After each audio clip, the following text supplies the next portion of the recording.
Welcome.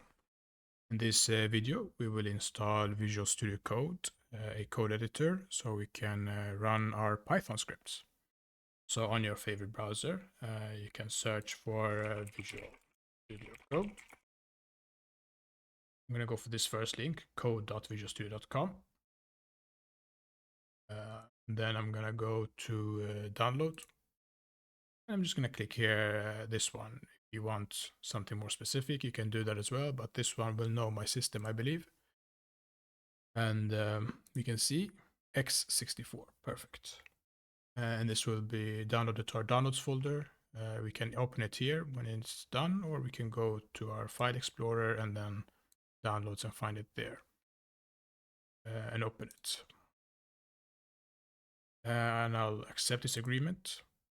Go next. I'll go with the default. Default, I won't have a start menu folder. And now here we have an option. This one, add open with code action to Windows Explorer file context menu. Check that and you'll see soon why. And the rest can be default. We'll install it.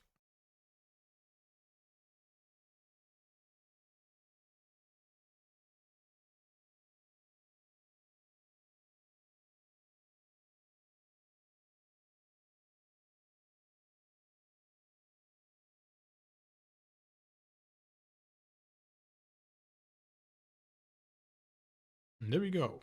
And let's click finish. It should launch Visual Studio Code for us. But it for some reason it doesn't. You can just search for it, or we see it in the recent because it was just installed.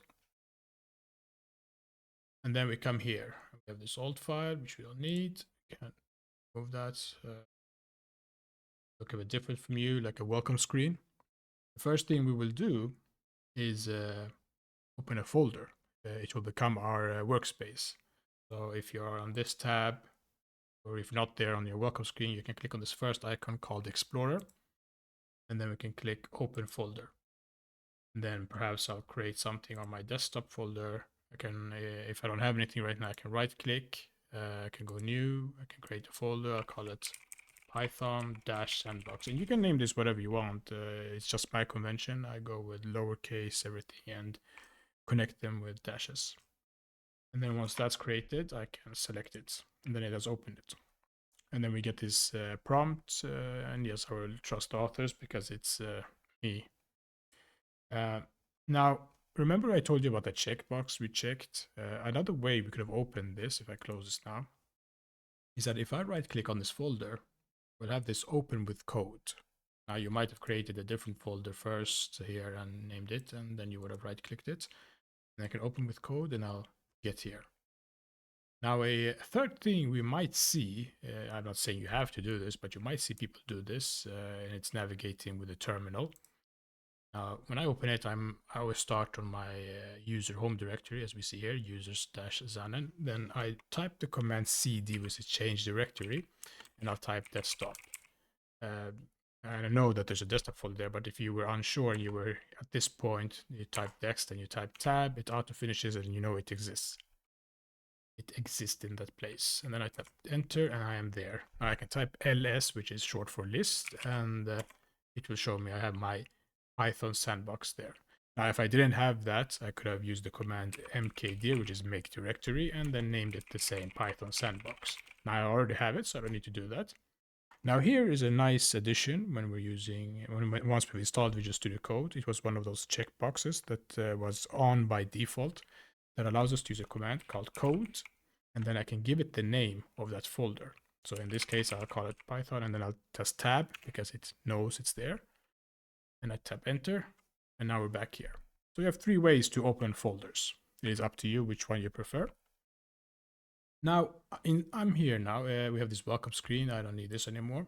We see we're inside this new workspace. We have two buttons here, new file, new folder. We're going to go with new file, click that. Then I'm going to name it main, and then .py. And py is the extension for Python files. Now, when I tap enter, you should see a prompt come up here, down here, that says install Python. But if it didn't for you, like for some, like me, if I've uninstalled and reinstalled, or for any other reason, there is a icon here, when you put your mouse on it, it's called extensions. Looks like 3 boxes and a well, rotated box, I guess. And then we go in here and say you don't see Python recommended here. The first thing we would do, I can tap that. We see we installed with 0. I would search for Python and it would show it. But it's most likely you will see it as recommended because it's one of the most popular languages. And it's this first one, which has, it's by Microsoft and has a blue verified checkbox. And I'll click install, or I could click here and click install there. When I install this, it will install also 3 additional extensions with it as a package, as we'll see.